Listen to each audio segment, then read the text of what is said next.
Chroma means the purity and intensity of a color.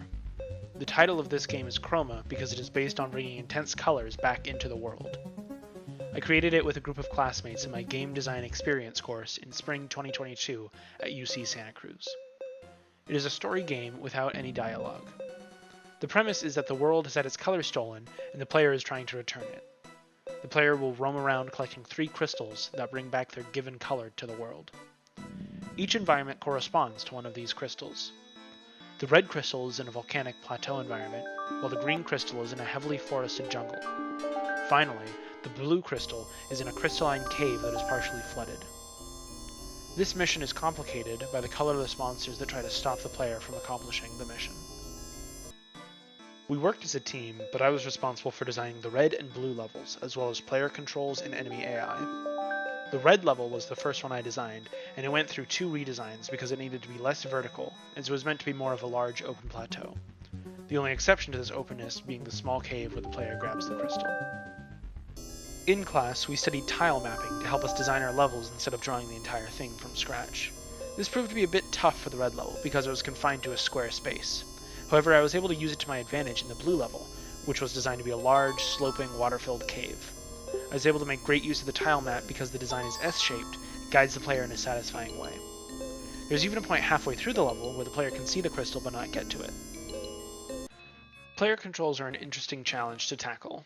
In our class, we had been learning about all sorts of player mechanics in order to make the game feel good to play. I started with jumping.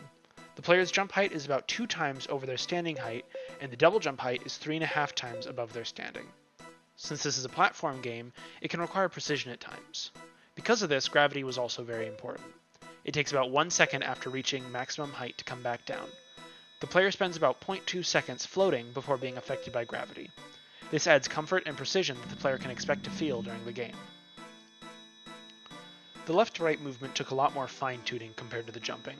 The character reaches her maximum velocity in less than a second and is able to stop almost instantly. This adds to the tight and precise control scheme that I was aiming for. The enemy AI was a simple challenge that was fun to figure out. It was my first time designing enemy AI from scratch. The first type of enemy is the jumper. It stands still for a few seconds until randomly deciding to leap into the air, causing damage to the player if contact is made. Their jumps are more floaty than the player's, giving them a feeling of being lighter. The next enemy type is known as the patroller. As the name implies, they walk to the right for a predetermined amount of time, before turning and walking left for the same amount of time. Making contact with any enemy causes the player to be thrown to the right, turn translucent, and take 1 point of damage while becoming invincible for 2 seconds. If the player has taken damage, they are able to find pink crystals floating around the environment that heal them for 1 health state when collected. The game engine we use to make this game is called P5, which is JavaScript based and makes games meant to be played on a web browser. Thank you so much for taking the time to look at my project. I'm working on some more stuff, so please stay tuned.